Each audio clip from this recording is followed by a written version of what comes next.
Okay, so we are here at the Roundtable, and full disclosure, this is take two, about a month apart.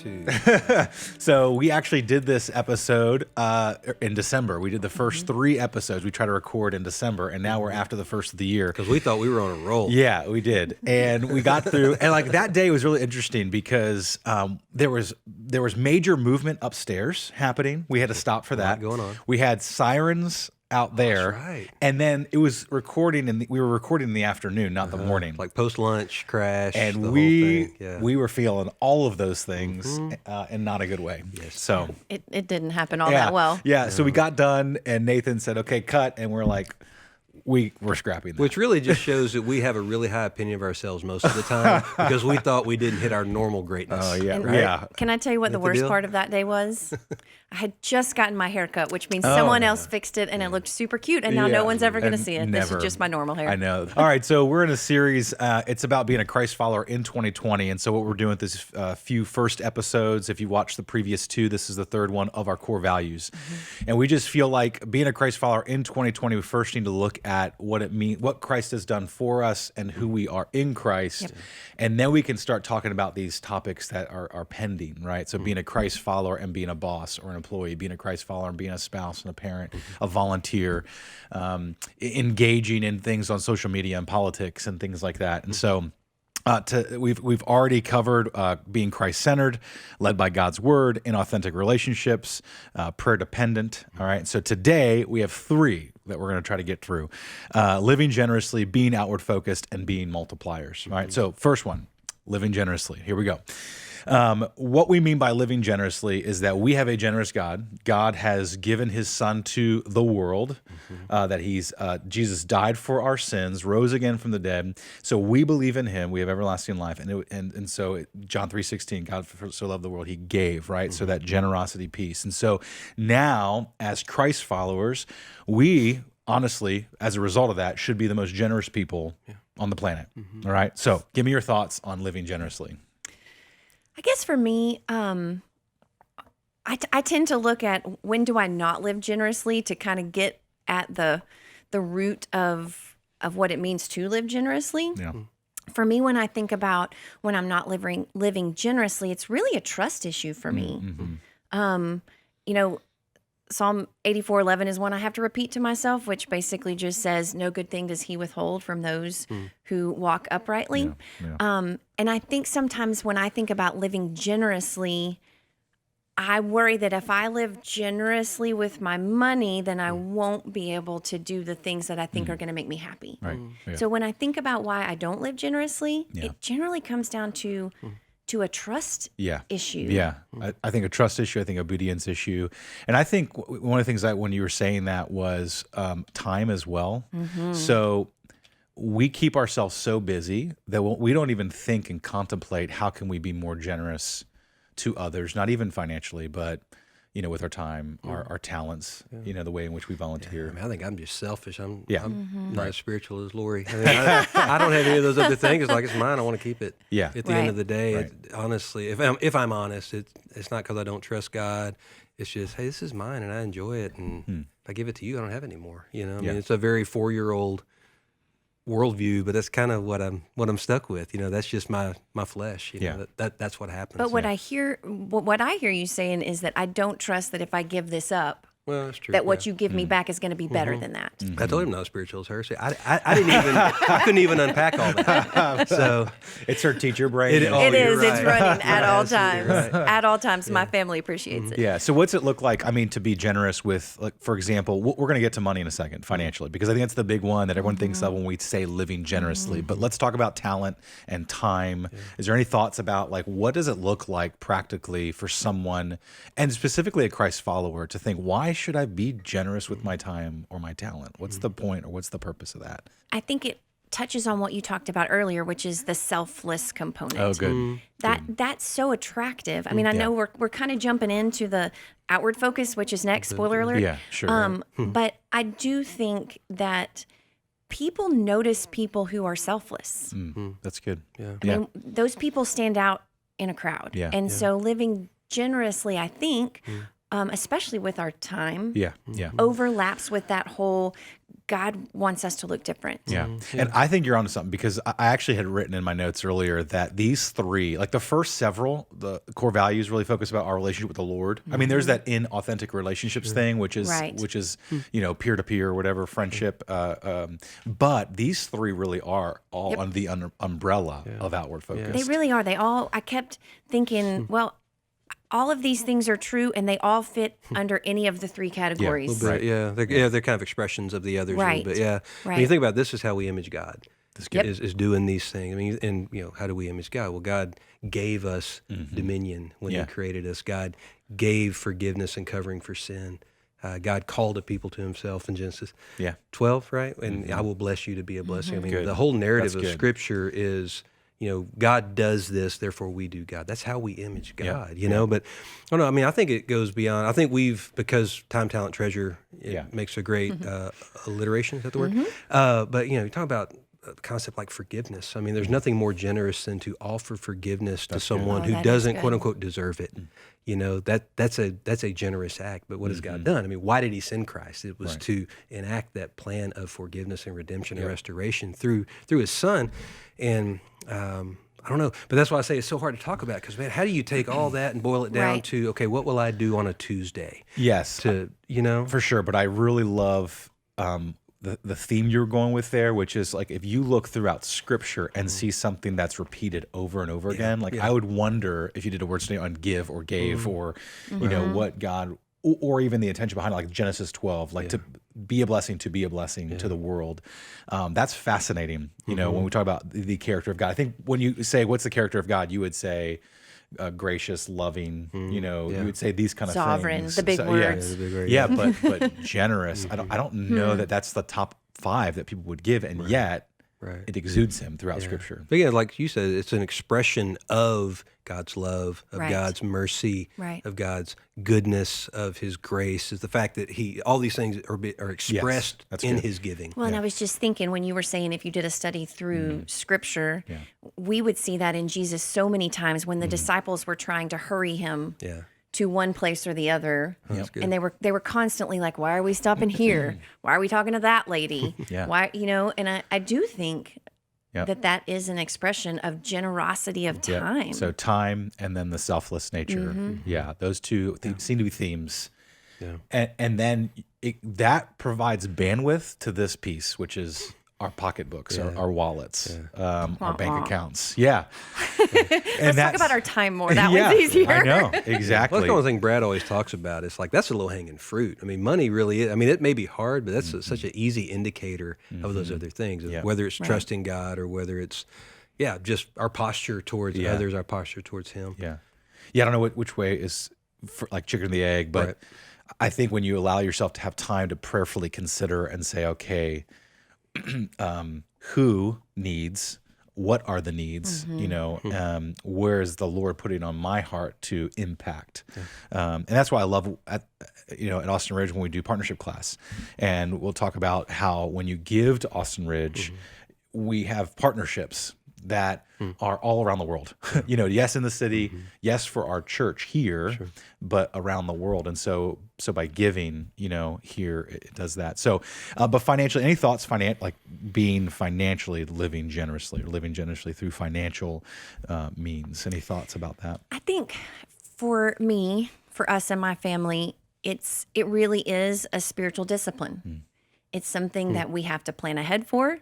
It's something that we have to purpose to do. And I think that is true with being generous with our time. But I find for me, I can be a little bit spontaneous with being generous with my time, but I'm never going to be spontaneous in being generous with my money. It has to be planned. It has to be thoughtful. It has to be a first priority in my family, or by the time we get to the end of the month, it's just not there. Because we all know we're going to spend it if it's there. What do you think about, do you think tithing or regular giving to the Lord, to the church, is that an example of generosity? Or is that an example of good question. Commitment and obedience and those Thanks types for of calling me out right there in that Well, really I mean, nice... because... No, that's a great question. What do you think? I think that to the church, is probably a mark of obedience because he calls us to do it. He tells us to do it. So I think the first step maybe is an act of obedience. Like he doesn't really leave an option there. However, one thing to make clear in the giving is the 2 Corinthians 9:7 passage, which is the cheerful posture in which he wants us to give. Okay, yeah. And so it's not that he in his demand of it, like he loves you when you give and when you don't give. And I think that's really clear to make. I think giving is a discipleship kind of, because I didn't learn until years into being on a church staff of what it really meant to give. And so it's not so when we say obedience, it's not like if you don't, therefore you have a lower standing with God.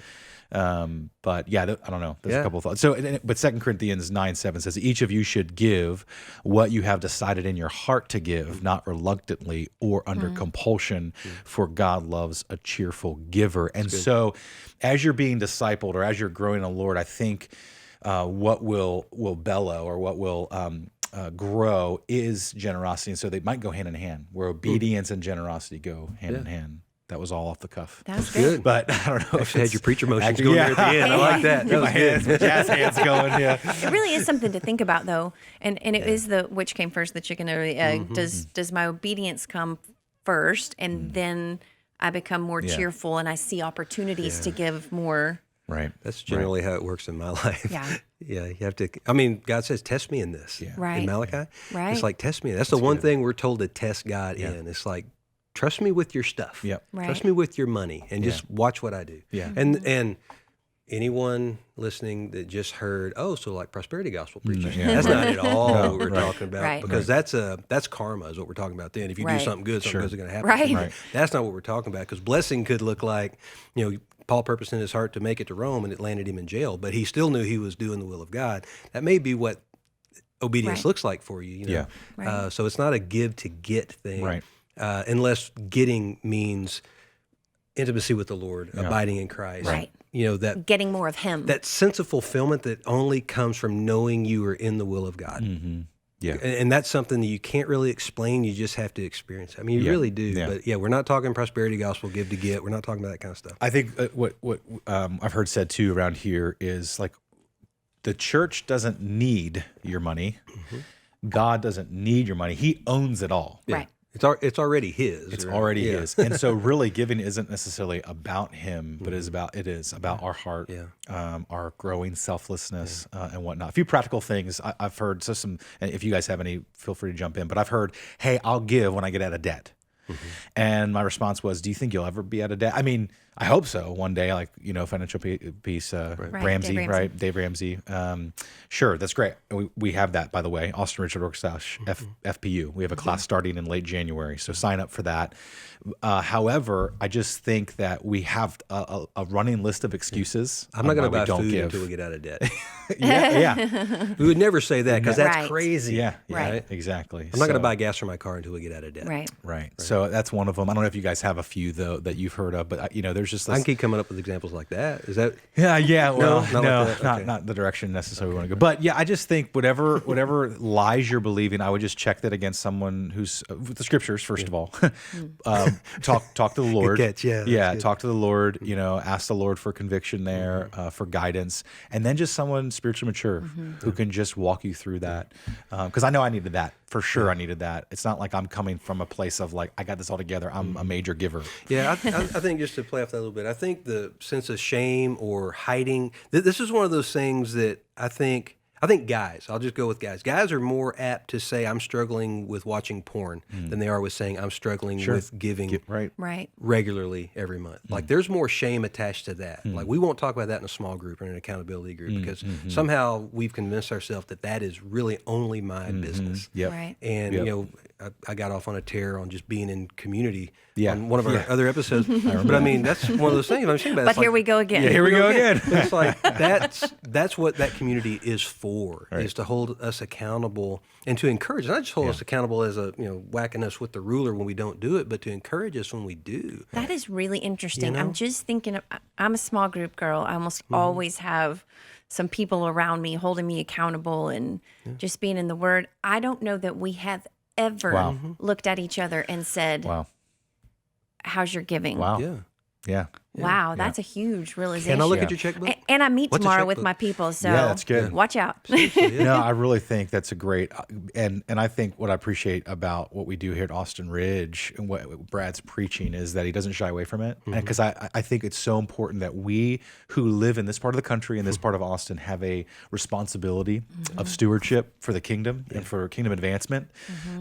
And God's counted us worthy to all live here in this place and have the resources we have. So for time's sake, we must carry on. But that was really good, guys. So outward focus is the next one, and we said this is kind of the umbrella of all of these. But outward focused is what it sounds like. You know, we the church tends to lean inward focused about us and about what we can get out of it. We become consumers, you know, particularly in our culture today in 2020.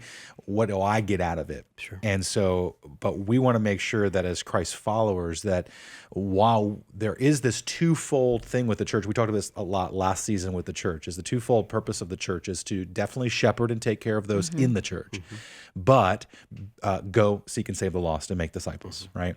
And so, so that's what that is just having an outward posture saying, okay, I know the Lord, I have the greatest gift in the world, and now I want to have other people have that same gift. Yeah. And I think it's a corollary of the one we just talked about. I mean, it is giving of your time, it's giving of your treasure, your talent, whatever, for the purpose of making a spiritual difference in the life of somebody else, is the way we would say that Sure. here at the Ridge, you know, that we're all called to do that, you know, and it's the moment you are saved, the moment you come into a relationship with Jesus, you have something, whether it's just the knowledge that this just happened, you have something to give away to somebody else. And the longer we walk with Jesus, we have one or two tendencies, and most of us go with the bad example. Is the one tendency is to get more and more generous, more and more others focused, more and more missional, or you go the other thing, and the longer you go without doing something, getting back to that place is harder and harder. That's why I think we see so many believers who've been, you know, quote unquote, walking with Jesus for 20 years, and they don't have any relationships with those outside of the church, or they don't have many good relationships with those inside the church. Like they've kind of become this little closed system unto themselves. It's just me and Jesus, and that's not what we were saved for. Yeah. Well, and I think I say this all the time because this is my favorite one. If you make me pick one, Yeah? Yeah. this one's my favorite. This is the one that gets me excited. Well, this and living by the word, but those kind of go together. Sure. But I often say to people, the church should not be a landing strip. It should be a launching pad. And sometimes we want to land Yep. instead of launch. And I'm going to riff on what you said a little bit on generous giving or living generously. It is because we are made. This one, being outwardly focused, is the same as we are made in God's image. God is a sending God. He is an outwardly focused God. I mean, if you look at Jesus's prayer, the high priestly prayer in John 17, 2 different times he says, you know, you sent me and so I'm sending them. And so if we see that as we're made in his image, and throughout the Bible, it's kind of like the giving thing. If we studied how many times God sent us, I think we would find similar things. God sent prophets, he sent judges. More of a going people than a staying people, Right. for sure. Exactly. Yeah. And we get comfortable in the seats, in our chairs, in our classes, in our groups. Transparency, one of the things with the equip ministry that people were really early on saying, hey, this is a concern, is that with our equip classes that it's all about just the classroom environment and not anything else. And we're like, no, everything we do in equip is to then go do something with it. That's why it's called equip, because we're trying to equip you to go Absolutely. out. Yeah, exactly. Yeah, I'm sitting here thinking, so we're about to move in this new house on Friday. Found out the other day that the superintendent for our builder, we were the first closing that the first walkthrough that he's doing, which implies that we're the first people moving in on our street, which means that whatever tone Guess what? is set for everyone else coming in, it's up to us. Yeah, right. I don't want that pressure. Yeah. You know, I'd rather somebody else already kind of set that tone. But I mean, that's the world in which a Christ follower has to see themselves in. Like, it's up to me to walk across the room. There's a great book a few years ago about, you know, just the basic strategies. Walk across the room, say hi to somebody, just get outside of yourself. I mean, that's so hard for me.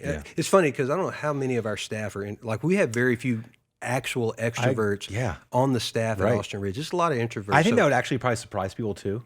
But that is a true Yeah. statement. So Yeah. this is a hard one. Just it's one thing to say we're outward focused because we are using our money and our resources and things to help build churches elsewhere, and we're sending things and we're doing this. But for me personally, when I walk into a room to actually scan and go, and we have a guy on our staff, Don Dumbacher, at the Southwest campus, and man, he can't not do this, and it's exhausting, because it's just so counterintuitive, right? Yeah. But I think so many of us, it's just. Yeah. It gets back to the generosity thing. It's my money. It's my time. It's my space. It's my energy I'm going to have to give away to walk across the room and introduce myself to somebody. I'm the opposite of that a little bit. I'm a pretty severe introvert as well. Yeah.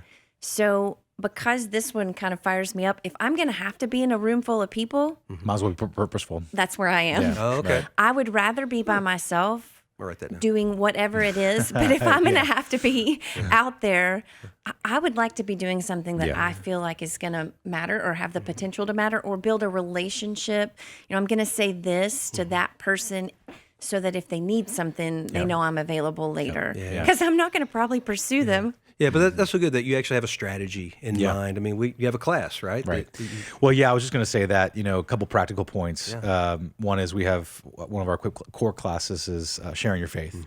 And one of the things that we say, the biggest thing about sharing your faith really is just sharing your faith, sharing the gospel, sharing your faith is just the overflow of the impact of the gospel in your own life. It's who you are. So just think about, first of all, just a couple practical points. Just sit there and pray today, tomorrow morning, whenever, and just ask the Lord to lift your eyes in a room, as you just said, and put a tug on your heart to go talk to somebody and strike up a conversation. And in that conversation, you just said it, an overflow of who you are in Christ is the grace of God, is the gospel, you being a child of God.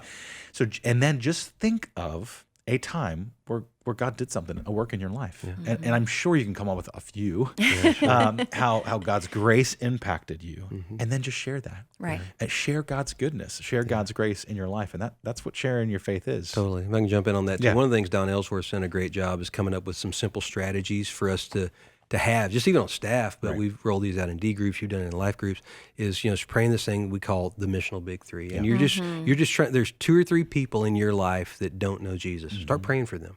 There's somebody who's doing work in the world, a missionary, or, it's a Matt Freeman over at Community First. Pray for that person, right? And the work that they're doing. And then pick a people group and pray for them. And it's amazing. I've been, consistently doing that for the last year and a half. And I find myself just, those things are on my mind more because I've made them a matter of prayer. They're a part of my spiritual disciplines now. Right. And so if you don't know where to start, who are 2 or 3 people in your life, you might not even know for sure if they know Jesus. Start praying for them. Yeah. Absolutely. Ask God for an opportunity to be used in that process with them. Yeah. And you and Carolyn are about to get that opportunity. You're the first people on your street. Guess what you get to do? So, take that was That's another right. great section, and I wish we didn't have to move on. This one does have to be a little tighter, but it's multipliers. All right. I think if you were to ask what a disciple is to a room full of people, and you wrote, what is a disciple at the top of the whiteboard, people would list out a bunch of things like someone who reads their Bible, someone who prays. They might even say give. They might talk about these different disciplines. The one thing, though, that I have found over the years doing this exercise is that people will leave off being a multiplier. Yep. Why did we add this one to the list, Joey? Oh, I think because you just set me up to gloat. So I was coming on staff here, and what they asked, a part of my interview process, was look at our core values and tell us what you see. And that was one of those things. Was I just said we cannot get away from multiplication. Yeah. And it is one of those. It's like, well, isn't that implied? Yes, but if you assume it's implied, then no one's going to catch you. You're right. And so multipliers is one of those things that I feel very passionate about because we are reproducing something of who we are, and so it might as well be who we are in Christ. So multipliers. Yeah. What do you guys think? I think it's base level obedience. I mean, that's one of the last things Jesus said is go and make disciples. I am with you. I have all the power and authority. And this is what I'm telling you to do with that power and authority is go make disciples. And Paul told Timothy, find faithful men and quote unquote women to, entrust to them the things that I've taught you. I mean, it's just all throughout. You see it in the Old Testament. You see it with Moses to Joshua. You see it with Elijah to Elisha. You see it, it's like there's this pattern of a leader or a person or however you want to phrase it, that they are to reproduce themselves. The things that God's done in them are supposed to be handed on to the next generation. The fact that we have a church in 2020 is because people have been obedient to that for 2,020 years. Yeah. It's like it's just kept going. But well, and I think it's intimidating. I think being a multiplier, the thought of that is a little bit intimidating. Right. Why is that? For me, it's because I feel like maybe I'm not as whole and well-rounded. Like if I multiply myself, I know my own flaws. And I think we get it mixed up. You're not trying to multiply your personality. You're not trying to, you're just trying to multiply your knowledge of who you are in Christ. You think it's almost like Joey felt just then when I set him up to gloat, as he said, it's like, who are people going to think I am? That's really false humility. Yes, a little false humility, because I think people think I have to be master teacher. Right. That is not what the idea of now. We did have the master teacher, Jesus, but those disciples, like when they started multiplying, they were a bunch of screw ups. They were arguing with each other about what to do. Well, they didn't even have the full canon. I mean, they had. They were arguing because it wasn't. Yep. They didn't know yet. And they were writing it in their defense. But, And so that's what we hope the listeners hear is that it's not about knowing it all. It's not about seminary education. The pastors on staff here, the teachers in our ministries are not the only people that are able to make disciples. And so that's why we have these D groups, disciple-making groups. Right. What's so fun? I mean, for the guys who've been to seminary, it's amazing how much us guys who go to seminary, we get to learn from those that don't. I know. So just true. The pure, the raw, they're just in the trenches every day. It's like there's always something. I learned so much from the guys in my D group. Yeah. I'm leading them, quote unquote, but I know. I feel like I walk out of there every week going, man, I never saw it from that angle before, ever. I agree. My profs didn't either. Right. So making disciples is reproducing who you are in Christ, and yet, so we have this curriculum. And it's a rail to run on. Yeah, it's a toolbox. Yeah. It's a toolbox. So we encourage you to use that. But really, even outside of that, making a disciple isn't about curriculum.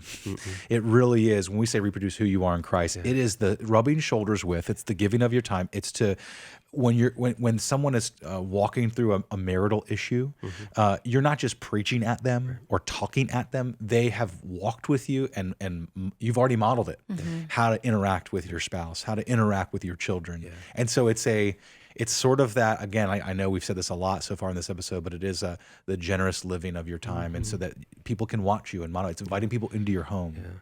Well, because you're inviting them to watch a lifestyle that is flowing out of what you believe to be true about God, that you've learned from Scripture. So that's why we start with that foundation of, kind of like Tozer, what comes into our mind when we think about God is the most important thing about us. Why? So that you can pass the quiz on theology. No, it's because that determines how you respond to trials, how you respond to success. If God's entrusted you with a lot and your view is that God's given it to you for you, you're not going to be generous. We can't go we can't go counter to what we truly believe. And when we believe that God is a generous God and a sending God, then we live that way.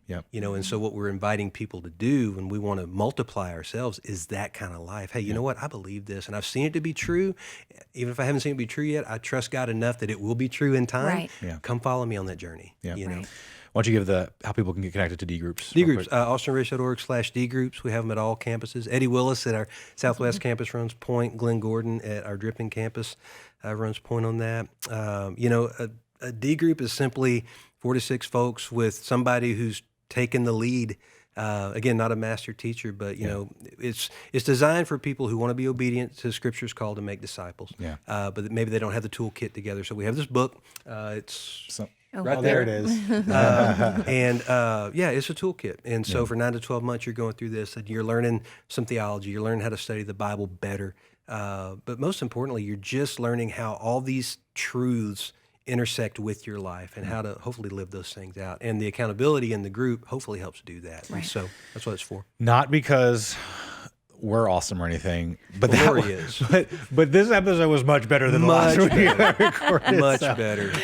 Thanks, guys. Appreciate it. Yep.